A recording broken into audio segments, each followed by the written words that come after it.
ఇశ్రాయేలు ప్రజలను బాధించిన వారు ఫరో, ఐగుప్తు ప్రజలు అన్నమాట. ఆ దేశము నుండి కూడా చక్కని అందమైన భార్యలను, గుర్రాలను, రథాలను తెచ్చుకొని తన దేశానికి తెచ్చుకున్నాడు.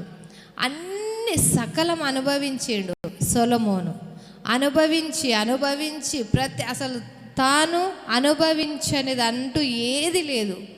అనుభవించి 1000 మంది భార్యలు కాక ఉపపత్నులు అంటే ఎవరంటే భార్యల కింద పని చేసేవారు.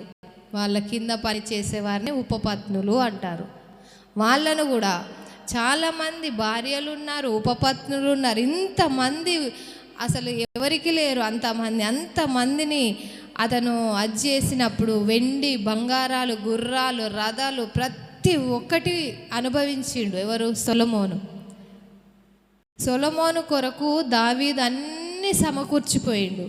వెండిని, బంగారాన్ని, దేవాలయాన్ని కడతానని చెప్పినప్పుడు, మందిరాన్ని కడతానంటే దేవుడు వద్దు నీ చేతులు రక్తంతో నింపబడ్డాయి, నువ్వు కట్టొద్దు, నీ గర్భం నుండి కుమారుడు వస్తాడు, అతను కట్టాలని చెప్పినప్పుడు అతని కొరకు అతడు ఏమాత్రము కష్టపడకుండా, అతను ఎక్కడికి ఏది చిన్నది కూడా తేకుండా ఎవరు? దావీదు, తన తండ్రి అయిన దావీదు సకలము తీసుకొచ్చి తన ముందు పెట్టిండు, రెడీ చేసి పెట్టిండు. ఇక నెక్స్ట్ కట్టడమే. తాను ఏమీ కష్టపడలేదు. ఎవరు? సొలొమోను చాలా సుఖాన్ని అనుభవించి చివరకు చెబుతున్నాడేమనంటే, వ్యర్థము ఆకాశము కింద భూమి మీద ఉన్నదంతా సకలము వ్యర్థము అని చెప్పి ఏమంటున్నాడంటే, ప్రతిదానికి సమయం కలదు. పుట్టుటకు సమయం కలదు, చచ్చుటకు సమయం కలదు, నాటుటకు సమయం కలదు, నాటినది పెరికివేయుటకు కూడా సమయం కలదని సొలొమోను చెబుతున్నాడు. అంటే అంత జ్ఞాని, అంత అనుభవించి, ఇప్పుడు మనం అంటాం కదా, అనుభవం కలిగిన చెప్పిన వాళ్ళ మాట తప్పకుండా నెరవేరుతుందని మనం అంటూ ఉంటాం. పెద్దవాళ్ళు చెప్తూ ఉంటారు మనకు, అనుభవంతో చెప్తున్నా విను బిడ్డ అని చెప్తూ ఉంటారు. అలాగే సొలొమోను కూడా అన్నీ అనుభవించిండు. అనుభవించి వ్యర్థం అని చెప్తున్నాడు. దాంతోపాటు ప్రతిదానికి సమయం కలదని చెప్తున్నాడు.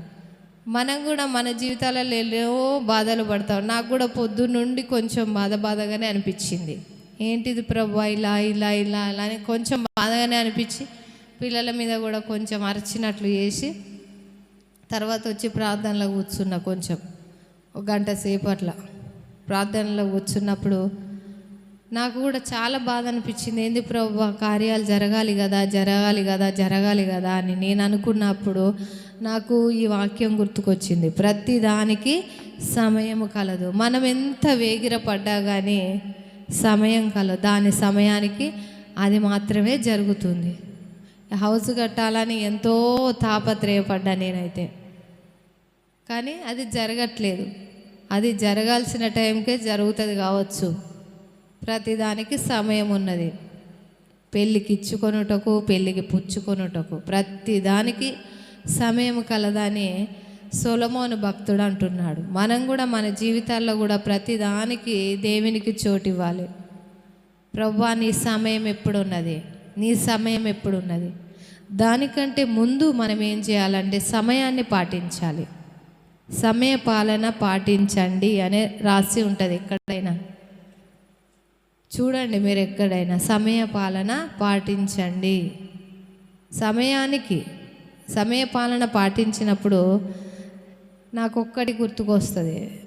మా పెద్దబాబు పుట్టినప్పుడు, మా చిన్నబాబు కూడా కడుపులో ఉన్నప్పుడు నేను మందిరానికి ఎలా వెళ్ళేదాన్నంటే, పాస్టర్ ఎప్పుడో 7 గంటలకే వెళ్ళిపోయేది ఆరాధన నడిపించడానికి. నేను మాత్రం మంచిగా పనంతా చేసుకొని పెద్దబాబుని చేత పట్టుకొని ఇంత భోజనం తినిపించి బాటిల్లో వాటర్ పెట్టుకొని అందరికంటే ముందుగా వచ్చి ఇక్కడ కూర్చున్నదాన్ని, ముందు వరుసలో. 10 గంటల కంటే 9:30 10 గంటలకే వచ్చి కూర్చున్నదాన్ని. మంచిగా కూర్చునేదాన్ని. సమయాన్ని పాటించాలి, దేవునికి చోటు ఇవ్వాలి. ఫస్ట్ మనం 9 అంటే 8:45 వరకే ఆయన మందిరంలో ఉండాలి.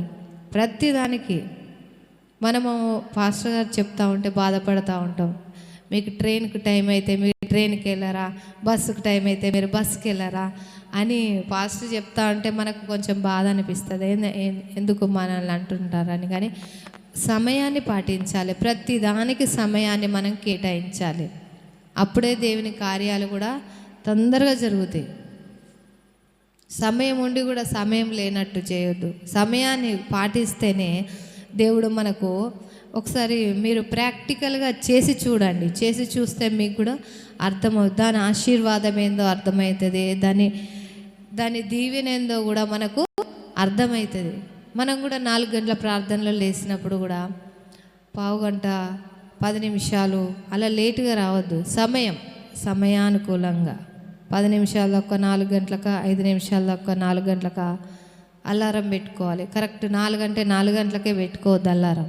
10 నిమిషాల ముందు అలారం పెట్టుకొని మన కాలకృత్యాలు తీర్చుకొని మనం వచ్చి మంచి దేవుని సన్నిధిలో ఉన్నప్పుడు గంట ప్రార్థన, గంట